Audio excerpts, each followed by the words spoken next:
अहम खबर से आपको आगाह करेंगे कि इलेक्शन की तैयारियों का मामला है। इलेक्शन कमीशन की सिंध हुकूमत को सीनियर इंतजामी अफसरान की तकर्रियां और तबादलों की हिदायत जारी कर दी गई है।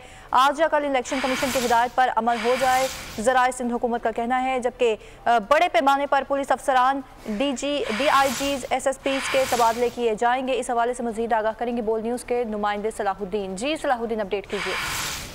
हाँ जी, बिल्कुल। इलेक्शन की तैयारियों का जो मामला है, इस हवाले से इलेक्शन कमीशन ऑफ पाकिस्तान की जानिब से सिंध हुकूमत को हिदायत जारी की गई थी कि सीनियर जो इंतजामी अफसरान हैं, जिनमें पुलिस अफसरान हैं, DIGs हैं, SSPs हैं, इनको जो है वो तबादले दिया जाए। तो इस हवाले से जो है हिदायत जारी की गई थी और 1 हफ्ते का वक्त दिया गया था सिंध हुकूमत को। तो इस हवाले से अभी तक जो है वो तबादले नहीं किए गए सिंध हुकूमत की जानिब से। तो जिससे जो सिंध हुकूमत के ज़राए हैं, उनका यही कहना है कि आज या कल जो है इन तबादलों को मुकम्मल कर लिया जाएगा और बाकायदा जो है इस हवाले से इलेक्शन कमीशन को भी आगाह कर दिया जाएगा।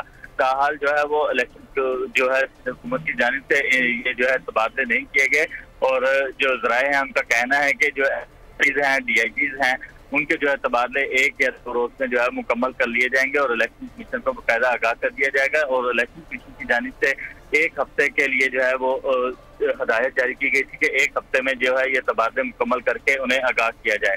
लेकिन अभी तक जो है उन्हें इलेक्शन कमीशन को भी आगाह नहीं किया गया है इन तबादलों के हवाले से। जी, तबादलों के हवाले से इलेक्शन कमीशन को भी आगाह नहीं किया गया। बहुत शुक्रिया सलाहुद्दीन अपडेट करने के लिए।